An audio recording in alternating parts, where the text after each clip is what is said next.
Selamat pagi, siswa-siswi kelas 8 di SMP Dr. Wahidin Sudirohusodo. Bagaimana kabarnya hari ini? Ibu harap semuanya dalam keadaan sehat-sehat. Seperti biasa, hari ini kita akan masuk pembelajaran PKN untuk pertemuan yang ke-10. Sebelum kita memulai pembelajaran hari ini, seperti biasa kita berdoa terlebih dahulu. Berdoa menurut kepercayaan kita masing-masing. Berdoa dimulai. Berdoa selesai. Adapun materi kita hari ini adalah membahas mengenai melaksanakan dan mempertahankan Undang-Undang Dasar Negara Republik Indonesia tahun 1945, di mana materi kita pada pembahasan sebelumnya adalah peraturan perundang-undangan dalam sistem hukum nasional. Nah, setelah mempelajari materi hari ini, diharapkan siswa-siswi mampu mencapai tujuan pembelajaran, yaitu mengetahui dan menjelaskan, melaksanakan, dan cara mempertahankan Undang-Undang Dasar Negara Republik Indonesia tahun 1945. Selanjutnya, kalian boleh langsung kerjakan ujian pretest sebagai tahap awal pembelajaran yang telah disediakan pada link Google Form. Kemudian, Ibu kasih waktu selama 5-7 menit. Setelah mengerjakan pretest, kalian boleh lanjutkan dengan literasi, yaitu silakan dibaca buku paket PKN, yaitu halaman 42-43. Ibu kasih waktu kembali 5-10 menit. Pada dasarnya, konstitusi itu memiliki dua sifat. Yang pertama, konstitusi dapat diubah, dan yang kedua, tidak dapat diubah. Untuk negara Indonesia sendiri, konstitusinya adalah Undang-Undang Dasar Negara Republik Indonesia tahun 1945 dan termasuk ke dalam konstitusi yang dapat diubah. Hal ini terlihat dari adanya pasal 37 Undang-Undang Dasar Negara Republik Indonesia tahun 1945 yang mengatakan bahwa untuk mengubah Undang-Undang Dasar harus 2/3 anggota MPR hadir dan disetujui oleh sekurang-kurangnya 50% ditambah 1 anggota dari seluruh anggota MPR.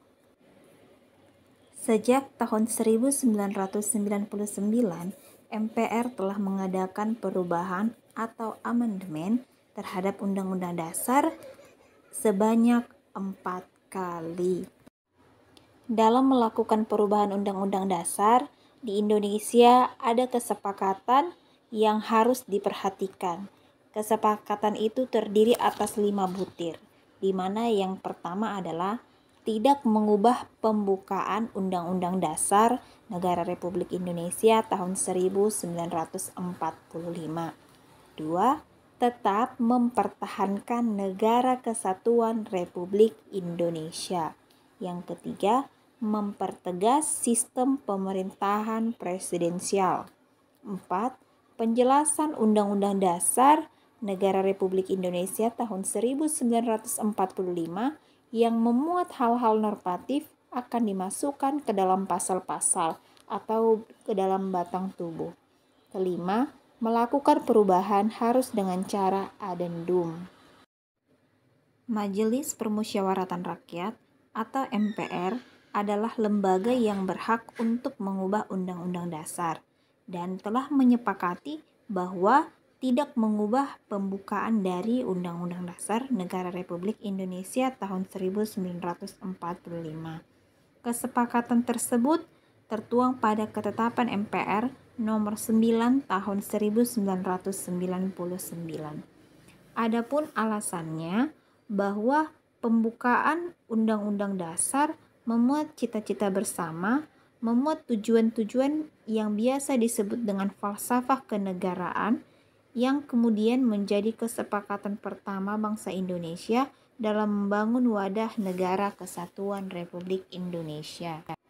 Pancasila sebagai dasar-dasar filosofis itu terdapat dalam alinea keempat pembukaan Undang-Undang Dasar, yang merupakan kesepakatan pertama penyangga konstitusionalisme.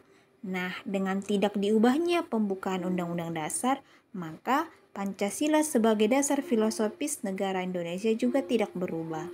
Dan apa yang berubah? Yang berubah itu adalah sistem dan lembaga untuk mewujudkan cita-cita berdasarkan nilai-nilai Pancasila. Jadi, institusi negara seperti lembaga legislatif atau lembaga yudikatif itu boleh berubah, tetapi Pancasila sebagai dasar negara tetap menjiwai perubahan bentuk dan fungsi dari lembaga negara tersebut. Jika pembukaan Undang-Undang Dasar Negara Republik Indonesia tahun 1945 diubah, maka dengan sendirinya kesepakatan awal berdirinya negara Indonesia merdeka akan hilang. Artinya, jika hilang kesepakatan awal tersebut, sama saja dengan membubarkan Negara Kesatuan Republik Indonesia. Nah, hal tersebut harus dihindari oleh seluruh bangsa Indonesia dengan cara tetap menghayati, mendukung, dan mengamalkan pembukaan Undang-Undang Dasar tersebut yang di dalamnya terdapat dasar negara kita, yaitu Pancasila. Pelaksanaan Undang-Undang Dasar itu bukan hanya dilakukan dengan tidak mengubah pembukaan Undang-Undang Dasar tersebut, tetapi yang tidak kalah penting adalah melaksanakan pasal-pasal Undang-Undang Dasar Negara Republik Indonesia tahun 1945 di dalam kehidupan bermasyarakat, berbangsa, dan bernegara. Setiap lembaga negara, lembaga masyarakat, dan setiap warga negara wajib melaksanakan Undang-Undang Dasar Negara Republik Indonesia tahun 1945.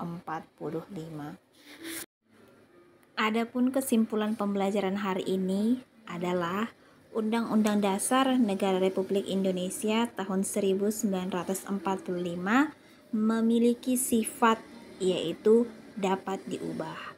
Namun, pembukaan Undang-Undang Dasar tidaklah dapat diubah karena memuat falsafah negara. Jika terjadi pembubaran atau dibubarkan pembukaan, maka sama aja dengan membubarkan Negara Republik Indonesia. Yang paling penting, Undang-Undang Dasar Negara Republik Indonesia tahun 1945 selain harus dipertahankan pembukaannya adalah dengan menjalankan atau melaksanakan pasal-pasal dari setiap Undang-Undang Dasar Negara Republik Indonesia tahun 1945. Untuk tugas mandiri hari ini, kalian lihat buku PKN di halaman 44 ada aktivitas 2.4. Di sana ada 3 soal kalian boleh kerjakan. Untuk yang kelas online silahkan kumpul di Discord paling lama 1 kali 24 jam. Kemudian yang konsultasi silahkan dibawa pada saat datang ke sekolah. Untuk pembelajaran di minggu depan, kita akan memasuki bab yang ketiga, yaitu memaknai peraturan perundang-undangan. Yang akan kita bahas adalah makna tata urutan peraturan perundang-undangan di Indonesia. Halaman 52. Kalian boleh baca terlebih dahulu di rumah supaya nanti lebih mudah dalam mengerjakan pretest yang akan Ibu berikan. Sampai di sini pembelajaran hari ini. Semoga kalian mudah mengerti mengenai apa yang baru saja Ibu jelaskan. Tetap jaga kesehatan, tetap perketat protokol kesehatannya, dan sampai jumpa di video pertemuan berikutnya. Selamat siang.